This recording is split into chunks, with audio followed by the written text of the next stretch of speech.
So tell me, how do you find new opportunity with customers and clients? I think in a normal day, I think you always need to be aware of opportunities left, right, and center that they present themselves.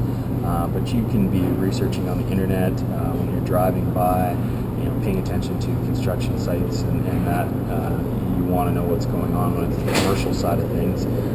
Also, just talking with people, different networking events, different opportunities. But you always end up looking them up on the internet, or asking a friend for the contact information, or getting a business card from someone. So I think getting the initial thought in your head is just really about being aware of what your product can do for somebody else and where you can help them. Alright, so when you found a new client, do you try and proceed with business with that same person or someone else? I think one of the first things is getting past the gatekeeper. There's usually a gatekeeper. There's usually somebody, whether it's the receptionist, assistant, any of that.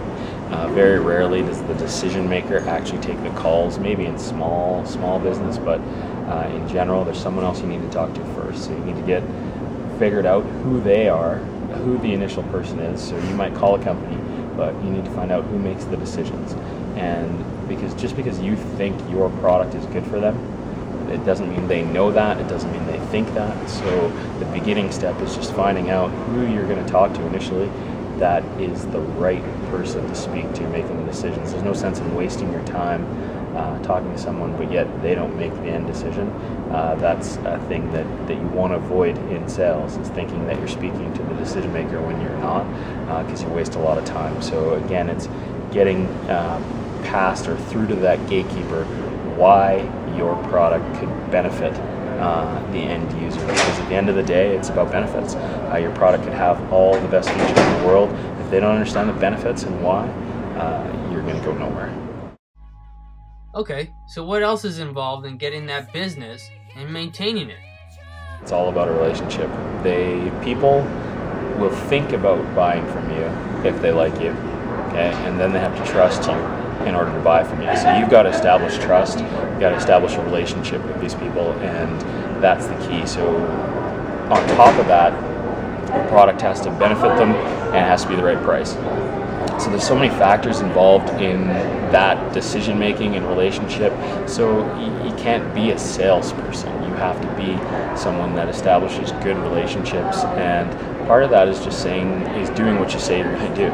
Show up when you say you're going to show up, send the emails, the faxes, any information that you said you're going to do. That establishes that you are going to give them what they need, and establish why. Why are you different? Why are you going to service them? And that you're hungry for their business. So it's also not only saying your product is good, but what service are you going to do? Anybody can copy your product or get something comparable for a cheaper price. So you've got to just let them know why you're the main choice, and I think that comes from establishing a relationship and being able to speak openly and just getting them on the same level. So can you explain the follow-up and what it means to you?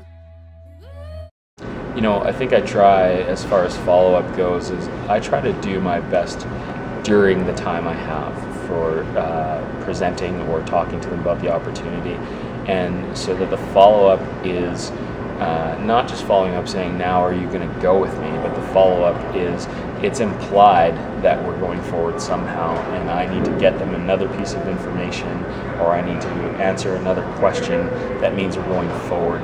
To just do a poor job and then follow up and hope you got the sale is sort of the old school method of, you think they're going to book on the follow-up. Well, they've already made their decision beforehand, and so I try and have that happen so that the follow-up is just next point of contact to go forward in something else. If you're waiting for your follow-up to book, I think that's very difficult. So you try and get answers that lead you to think, yes, they're going forward with me, and the fact is, now I need to give you, here, I'll give you that information you're asking for, or this will help you in your decision going forward. Alright, so what happens with the delivery of your product? Is it as important as getting the business itself? I mean, now all of a sudden when you've got to deliver, you signed on the dotted line, now that's about your business. Now you better have all facets together, because usually you're not the one delivering. Okay, as sales, there's someone doing the production or implementation, so you need to be on the same page with them. You need to know when things are happening. You need to be available when they are delivering, to know what's going on that day, that week, that month, and just be up on it and in communication, because at the end of the day, you're not the one doing it, but your name's on it. So the delivery is just key, and that's the part where you better have your act together with your company and making sure that you deliver. And it's not always that you deliver perfectly, it's if something happens, how did you service it? We're not saying, I always say to people that it doesn't mean that we're going to do it perfectly, but what I try and achieve is that if something goes wrong, it's handled quickly and professionally, and that's your opportunity to serve them so that they know you're on their side and you're worth the money that they're paying. You've only got that one opportunity to keep the relationship, maintain it. All right, so what do you start with in a normal day? How does it start and how does it finish? You know what, I start with reading my emails and just getting my head around who needs what and where I need to be. I think as soon as the morning reasonably starts, you're going to be on the phone. That's just the way it goes, and you're going to be returning emails from your phone and texting. Meetings, you're going to have appointments with people. You're going to have to find time in there to find leads, to drive around, to meet people. You're going to be doing coffee and lunches and meetings, and also strategizing. So the days vary, but there's a lot of on the go. So I drive a lot, and I'm on the phone a lot. That's the deal, and I'm in coffee shops a lot. That's part of it, and you're going all around the city, and there's no one area. So I think you need to be able to communicate quite well and be organized. I think that's a key, is you can't waste your time, because in between the meetings, you've got to be prospecting, you've got to be returning emails, texts, and you've got to be checking on how the job's going. So it's fairly busy and straight hours. It's definitely not 9 to 5. You'll have time in between in the days to do what you want, but it goes longer and it starts earlier. All right, so does the business ever sleep or even stop at any point?